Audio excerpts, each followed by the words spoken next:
Muitas pessoas têm tido seus sonhos destruídos pela falta de confiança absoluta em Deus.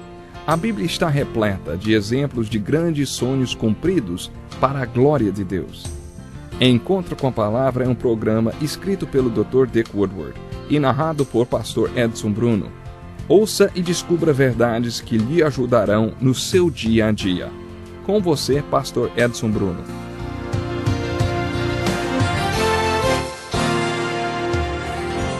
Olá, seja bem-vindo a mais um Encontro com a Palavra. Pegue sua Bíblia, junte-se a nós para mais um estudo do Evangelho de João, versículo por versículo.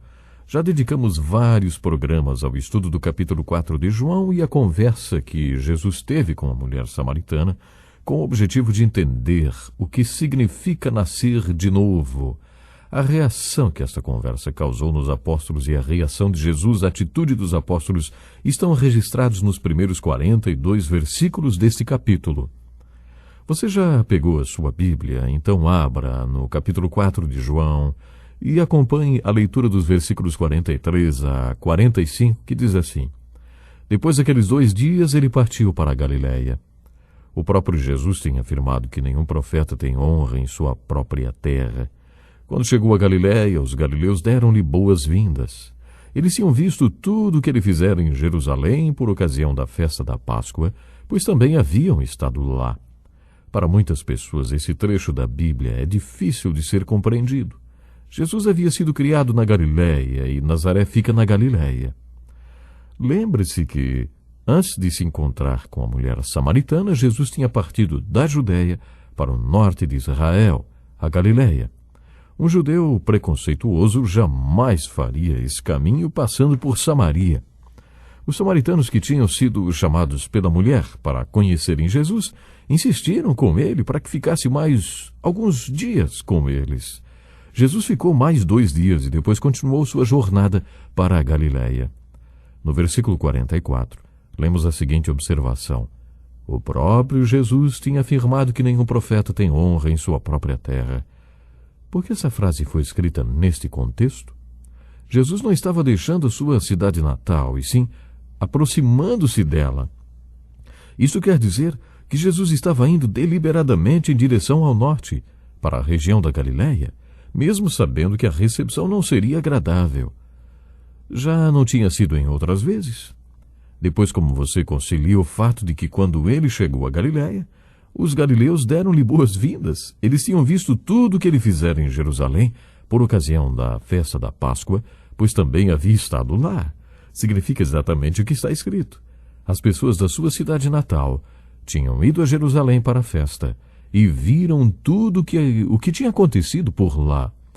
Vimos no final do capítulo 2 que na festa muitos viram as coisas que Jesus fez e creram nele, mas que Jesus não se confiava a eles, pois conhecia todos e sabia o que havia no coração deles.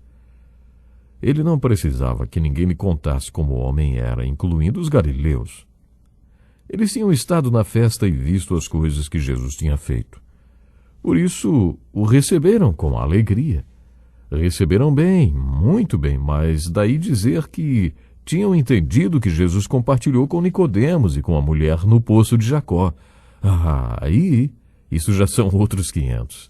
Mas o versículo 46 continua contando que Jesus, mais uma vez, visitou Caná da Galiléia, onde tinha transformado água em vinho.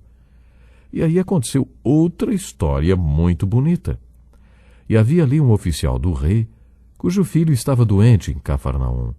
Cafarnaum foi a cidade que Jesus adotou como sua cidade natal, depois que Nazaré não o aceitou.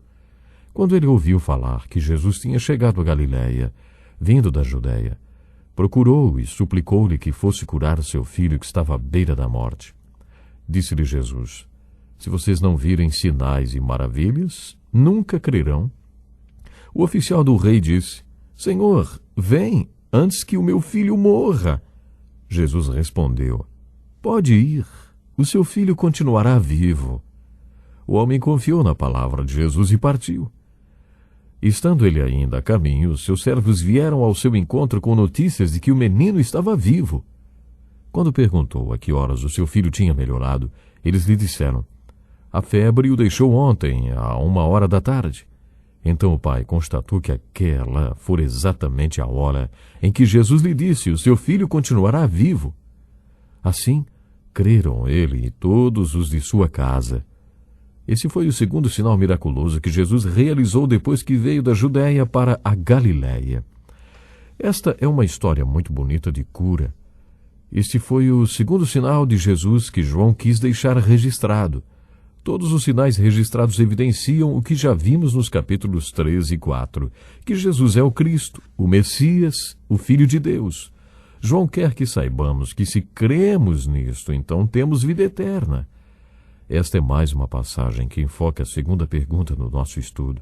O que a fé é? Esse texto conta a história de um homem cujo filho estava morrendo. E o pai deste menino é um exemplo de fé que João quis deixar para nós. Podemos fazer 4 observações a respeito dele. A primeira é: este homem tinha um problema e sabia onde buscar a solução. Ele estava passando por uma das piores situações que um homem pode enfrentar: doença e iminente morte de um filho. Com todo o desenvolvimento da ciência, a doença e a morte ainda são os problemas mais difíceis de serem resolvidos. Até que os antibióticos fossem descobertos na época da Segunda Guerra Mundial, muita gente enfrentou a morte antecipadamente por causa de doenças que não tinham cura. Visite um antigo cemitério e você vai descobrir como é grande o número de túmulos infantis. Graças a Deus, desde a descoberta dos antibióticos, o número de mortes infantis diminuiu. Mas este episódio que estamos comentando aconteceu 2000 anos atrás. E apesar de trágico, o problema deste homem era comum. Ele procurou Jesus com um problema. Seu filho estava morrendo. Ele sabia onde buscar solução para um problema insolúvel. E ele veio atrás de Jesus para resolver o seu problema. A segunda observação é: este pai agiu com sinceridade e seriedade ao levar a Jesus seu problema. Deixou o leito de morte do seu filho para ir até Jesus. Imagine naquele tempo, quando não havia recurso nenhum, o que tiraria um pai do lado do filho que estivesse morrendo? Este homem saiu do lado do seu filho que estava morrendo. Isto mostra a sua sinceridade e seriedade ao procurar Jesus. A terceira observação que podemos fazer a seu respeito enfoca a fé dele. Quando ele chegou perto de Jesus, ele creu. O Velho Testamento conta a história do leproso Naamã. Naamã era um general do exército assírio que sofria de lepra. Ele ficou sabendo que havia um profeta em Israel, Eliseu, que podia curá-lo. O comandante resolveu ir atrás de Eliseu. Imagine esse homem do exército assírio, acompanhado de uma caravana de empregados de seguranças, estacionando a sua carruagem bem em frente à casa de Eliseu. Ele deveria estar todo emperiquetado, com todos aqueles trajes e insígnias próprios de um general militar. Ele chegou lá com uma ideia na cabeça de como o profeta o curaria. Provavelmente, ele tem imaginado o profeta saindo humilde e, ao mesmo tempo, feliz por ter o privilégio de atender um general do exército assírio. Ele achava que o profeta poria suas mãos sobre o local afetado pela lepra e faria alguma coisa incrível. Mas Eliseu não fez nada disso.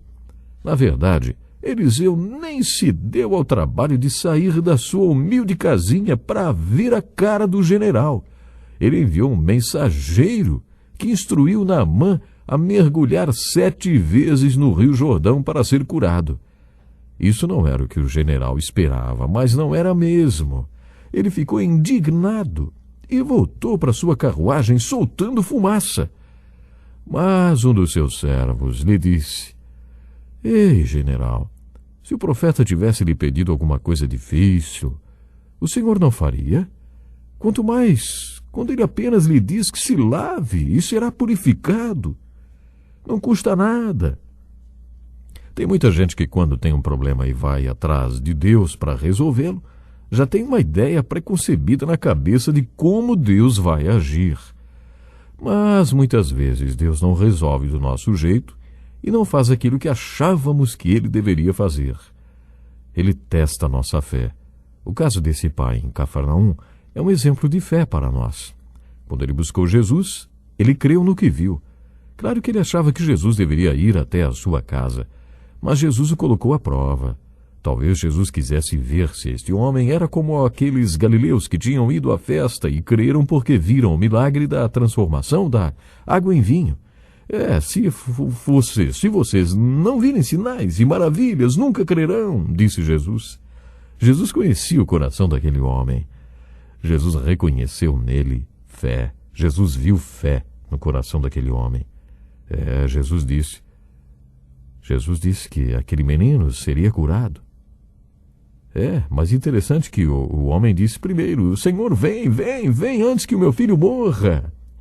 Ele achava que Jesus tinha que ir até a casa dele para que o problema fosse resolvido. Aquela era a sua única solução para ele. Jesus tinha de ir resolver o seu problema insolúvel. Mas Jesus o colocou à prova. No versículo 50, quando Jesus disse: pode ir, o seu filho vai continuar vivo. E a Bíblia afirma que o homem confiou na palavra de Jesus e partiu imediatamente. Ele creu no que viu quando chegou a Jesus. Ele creu na palavra de Jesus. Essa história tem um final muito feliz. A quarta observação que quero fazer é que o homem viu aquilo que creu. Porque quando ele procurou Jesus, ele creu no que viu. Acharam meio confuso, né? Esta quarta observação responde à nossa pergunta. O que é fé? A fé sabe onde buscar a solução para um problema insolúvel. Quando surge um problema insolúvel, a fé vai até Jesus. A segunda observação sobre fé é essa. A pessoa que tem fé em Jesus não está brincando quando vai até ele em busca de uma solução. A pessoa que tem fé em Jesus o busca com convicção que ele é a única solução para o seu problema. Jesus é a única esperança para o problema. As observações 3 e 4 traçam um perfil da fé para nós. Quando a pessoa com esse tipo de fé chega até Jesus com o seu problema, ela acredita no que vê.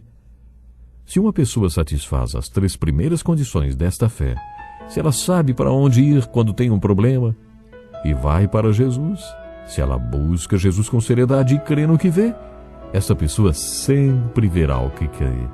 A fé sempre tem um objeto invisível no início, mas quando a fé é real, o objeto desta fé se torna realidade. Ela se torna alguma coisa que pode ser vista e conhecida. É maravilhoso ter fé. Vamos desenvolver cada vez mais esta preciosa fé? Pense nisso e até o próximo programa.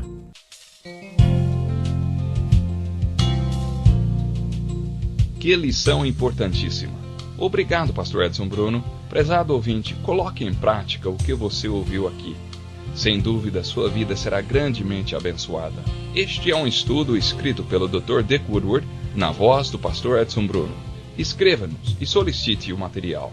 Nosso endereço é Encontro com a Palavra, Caixa Postal 2011, CEP 89201-970, Joinville, Santa Catarina. Até o nosso próximo encontro com a Palavra.